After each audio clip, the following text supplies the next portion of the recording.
Hello, it's Sean from Billy Goat Wargaming. Yes, I'm back again for some more AK47, but this time slightly different. We have the 2009 edition, AK47 Republic, 2009 edition, reloaded. So affectionately known throughout these rules as AK47 Reloaded, just to define it from the original game. So this first video will just be a bit of an introduction to the rules. So I won't go through everything because in the upcoming videos that'll become clearer, and an introduction to the two armies that are going to fight it out. So it's the rematch between the Dictatorship and the People's Popular Front. Now I'm using the contents of the two boxed armies that Peter Pig currently sell on their website as the two armies here, just to show you how easy it is to get into the game, because the armies are already built for you. Although it's my own figures and my own interpretation on technicals and that sort of thing, they are the armies as built by Peter Pig themselves.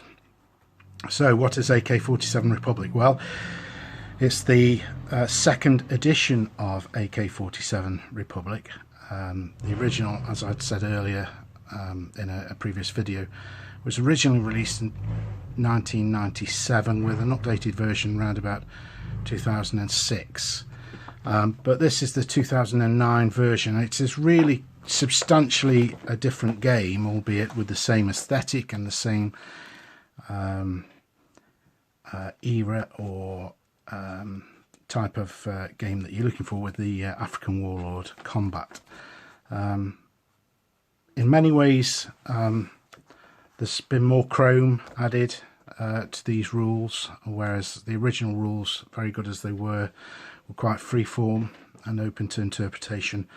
That interpretation has gone from this set of rules, but as you'll see as the game goes on, it's got the same skeleton, let's say, and some of the same mechanics, but bits are different. Typically a very nice, nicely produced set of rules. You can see a game set out here. So whereas the original game was on a 6 foot by 4 foot table, AK47 Reloaded is on a 6 by 3. So just a foot short. The demonstration game here will be again on the 5 foot by 3 table, so I'll be losing a foot off the length, but the width is the recommended width, and as a consequence we're going to use slightly less scenery, one piece of scenery less per player. So we go into here what you need in order to play. So it talks about basing your figures, what the different vehicles are that you can get. The tank again can be an old gun, standard gun, or new gun. That's the only differentiation between the tanks in the game. What sort of game markers you need. So we do have some tokens that we'll be placing down on the table to show what units have fired or activated, and who've got some extra bonuses, like an aggressive shot, which is basically a re-roll of the shooting dice, a morale boost, a movement boost, etc. This will all become very clear once we get through. The reserves box, this is quite important. Not all of your figures and your army will start the game on table, some will go into the reserves box. Composition of army, so these armies are 500 points, and there's some restrictions laid out here, such as the number of armoured cars or tanks that you can have. Obviously we're talking about pretty much third world combat here. Points lists, sample armies, and then the pre-game, as I talked about there, the reserves box, which talks about how many troops you'll have on the table. The scenario generator, now this is considerably different. So the political manoeuvre charts have gone, and we have a system now called 15 Days to War, which when I play through it, it'll all become very clear. It's a very quick mechanism to go through, and that will create events that will affect your army in the 3 weeks in the build up to this particular battle. So I'll imagine this is 3 weeks on from that first battle over the village of Solace, which the People's Popular Front came out on top with, and this is the dictatorship's counter attack, although it may end up that they end up defending. They may get out scouted, but we'll see about that. Army types. So in the original game we've got 5 army types, and they're all here: the Colonial Settlers Army, the Dictatorship, the Superpower-backed Clients, the People's Popular Front, and the Religious Army. But they're joined by 15 other army types. We've got some here in grey. These are for more Middle Eastern combat. So we've got Western and Soviet-backed Arab armies, Syrian army, the Lebanese militia, and Israeli militia. Those are really designed to be played amongst themselves. So we've got 15 armies from the sort of African, sub-Saharan Africa there, and then 5 armies for sort of Middle East. There's nothing to stop you using these 5 armies, but it's recommended that they're kept separate. And then we move on to the armies themselves. So, as I say, no political manoeuvre, but we have these event charts which can affect your army. So if we look here, if this particular characteristic is scored, and again I'll go into the details of this shortly, but if we look here, we are not sure if God wants this battle. Player must remove 2 own bases from the army and put them in the reserves box. These bases can be from different units. And also here we've got the attack points. So each time this table is rolled on, that side will gain some attack points. Whoever gets the most attack points at the end of this pre-game sequence becomes the attacker. So People's Popular Front, which we'll be seeing, Colonial Settlers, we've got People's Revolt Army, a Western Intervention Army, and a Communist Intervention Army. Interestingly, it's these 2 armies that get what's called a liability unit, which is some aid trucks that they must protect throughout the battle. That's quite interesting. A superpower-backed client army, dictatorship, warlord uprising army, hereditary benign dictatorship army. A once corrupt and brutal regime has softened into the regime where corruption is on the decrease for the common people. That sounds good. White colonialist army. We've got the cult leader army. That sounds very interesting. End of Days Government Army. I've played this one previously in one of the AK47 events I went to. A Mercenary Corps Army, so they're similar to My Corps and 5 Commando in the Congo, or Executive Outcomes in the Angola, and an Exiled Army. And then we move on to the Middle East armies. I must admit I've never really looked at those very much. Then we decide attacker or defender, what sort of game, whether it's an aggressive border incident or a full-blown assault. We'll come into that soon. We've got the scenery types, all pretty much standard stuff. Objectives. So objectives here are decided slightly differently than the original AK47. So once the scenery is laid out, the defender nominates 4 possible objectives. So it's the attacker in the original. But the attacker then will choose which of the 3 of the 4 will be the actual objectives. And the rejected objective reverts to being an ordinary scenery piece, and we'll come to that shortly as well. Then we come on to deployments and the summary basically of all these pre-game activities. It might sound a lot, but actually 2 experienced players can get through this in 10 to 15 minutes, and it really is quite fun. And then we get on to the actual game itself. So we've got a little bit there about the general.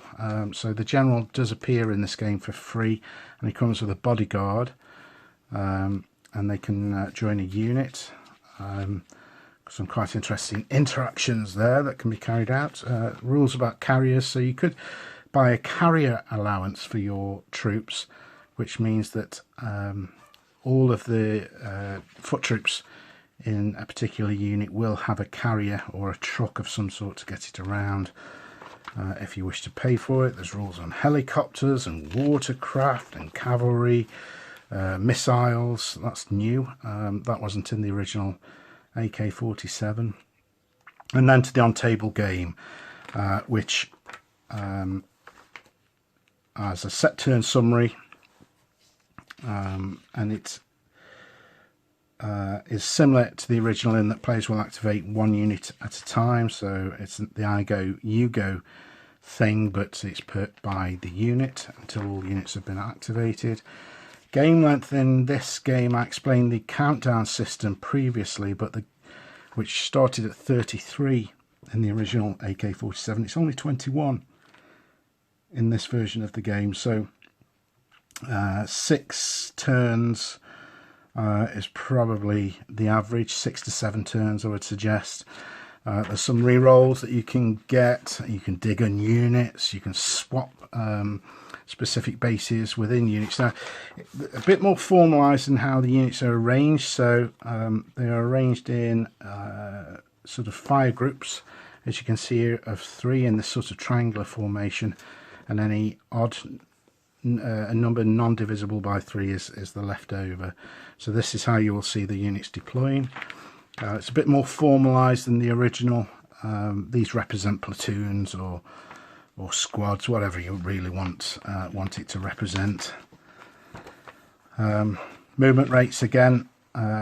This is similar in that it's a dice roll, so it's an unknown number of inches that your units will be moving, but it starts off at 2d6 inches, and then you add or take away some factors to come to the final movement type. Some rules for towed guns. Shooting's really quite interesting in that not all your bases will be able to shoot. You have to roll to see how many of your bases will be able to fire. Also, vehicles can move into templates in the new version, which they couldn't in the original. They're pretty hindered once in there and quite vulnerable to counterattack, I would suggest, but they are allowed to go in. Now we've got shooting. Shooting is the 2d6 versus 1d6 plus or minus various modifiers. That's pretty much the same. Close assault again is by the group. That's per 3 bases versus 3 bases, or however many, and they fight off. But you get opportunity fire, which is called defense shooting here. So this shooting is carried out by passive units when an enemy active unit begins or ends its movement within short range of the passive unit. So if they pass within short range during the turn, start outside of out of short range, move into short range, and then move back out again in that turn, they can't be shot at. But if they begin or end their move within short range, then a unit can get some opportunity fire at them. We've got heavy weapons using small arms there, so an undeployed heavy weapon can shoot as small arms. They're treated as a militia for shooting purposes. So that's your RPGs, your RCLs, etc. Aggressive shooting there. A unit with an aggressive shooting marker is allowed a bonus to its shooting once that turn. A unit with an aggressive marker is allowed to re-roll all of its shooting dice, the 2d6 rolls, not the 1d6, during the shooting phase. This allows a unit to re-roll a reroll to the whole of their shooting for 1 phase only. The player must declare is using aggressive shooting after he knows how many bases will shoot, but before any shooting dice are rolled for that unit's shooting. There you go. And each player starts the game with 3 aggressive shots. That's quite nice. There's a doubles mechanism. I entirely forgot about this in the last game, but shall try and remember it this time. The outcomes are somewhat different. So if you roll a double 1 or a double 2, it's a possibility of a landmine, sniper, or booby trap. It basically affects the base that was shooting. It can be pinned or destroyed, or no effect. 3, if it's double 3, it's a forward. This is applied to the unit that is shooting. Unit is awarded an aggressive shot or movement bonus at the owner's choice. And a 4, 5, or 6 gives you a chance to get some reserves on. We have collateral fire again from mortars, HMGs, AAs, or towed guns. Very similar to the original AK, but for each kill or pin inflicted upon a group on a d6 roll of 3 up, a further pin is inflicted. So I think it was a 4 up in the originals. So a bit more chance for some collateral fire there. Close assault. Can seem a little bit involved, but once you get your head around it, it's not a problem. You get some pre-assault shooting, so the active player can shoot before the assault, but you'll not get another shot that turn. The passive player can only shoot if the other player starts within half range, that's short range. Then you get the actual assault, so the player active player moves this group into contact with the opponent's groups or vehicle. Both players roll for the number of bases that can shoot. This number covers the whole unit's number of bases that can shoot. Passive players shoot first, then the active player shoots. And then the aftermath, which is some additional kills. And then we have the result, which is an assessment made as to which group is most badly damaged at the end of the turn. So there we go, we've got an example of the assault going in, and then morale. So this is definitely different to the original AK47. So morale is only taken once per turn by a unit if at all. Morale is only taken if a unit has pinned, dead, or an imposed morale marker. So there's still that choice morale test given by the other player. Morale is taken when the unit is chosen for activation. So we activate the unit, then let's take a morale test if the criteria is satisfied. The various factors in the morale table are not considered unless one of the above circumstances applies, which is what I've just said. And the nature of the morale test is that it represents the accumulation of factors affecting a unit. So you basically make a pile of dice for the morale test. So if the unit is exhausted, which means it's only got 5 militia bases, 4 regular or 3 professional bases left in the unit, then there's 2 dice, 1 per dead or pinned base with a maximum of 4 if you're militia. Any dead or pin received from artillery or airstrikes, which affects morale. General's dead, and so on. You make a pile of dice, and then you're looking to roll 1s, 2s and 3s, because if you get 4, 5s or 6s on your pile of dice, so you've got 4 dice for your morale test, and you roll 2 dice or come up 4, 5s or 6s, that's considered 2 fails or 1 fail, etc. And these are the results that will affect the unit. So with no fails there's no effect, but on 1 fail you get a get down. Unit OK, except it only rolls 1 for movement, and shooting will still be at the owner as the owner desires. 2 is a fall back. Groups and vehicles fall back towards the baseline d6 plus 2 immediately, and the unit will avoid contact with enemy. Cannot carry out any shooting except for close assault defense, etc. Deployed guns are assumed to be packed up at no cost. Number 3 is retreat as above, but foot bases will roll the same number of d6 as bases and the chance that they might run off. And 4 fails is a straight route. And then we get the arrival of reinforcements, which can be very important. Ambush arrivals, outliers. So you can actually drop off some bases within your unit to hold a position or an objective. That's quite useful. And then we've got assets. This is entirely new. So each army has assets that they might use at the what point in the turn, can't quite remember whether it's at the start or the end. Anyway, we'll come on to that in a minute. But they've got a value next to each of these 1, 2, 3, 4, 5, 6, 7, 8 assets. That's the number of d6 that you get to roll in the game. So each turn you can choose to use 1 asset. So if I want to use aggressive shots, I've got 3 dice for the whole game, and I need 1 6 to be able to use that asset in that turn. So I might choose to roll 1 dice, and I wouldn't get it. I'd lose that dice, that would go down to 2, and I've got 2 dice left for the rest of the game. So the next turn I might roll the 2 dice and still not get it, so I don't get to use that that asset at all. But there are higher numbers here: 5 for artillery, 13 for the reserve box. This is the People's Popular Front list. If we look at the dictatorship list, it's somewhat different in that more chance of an airstrike, or the reserve box, or artillery.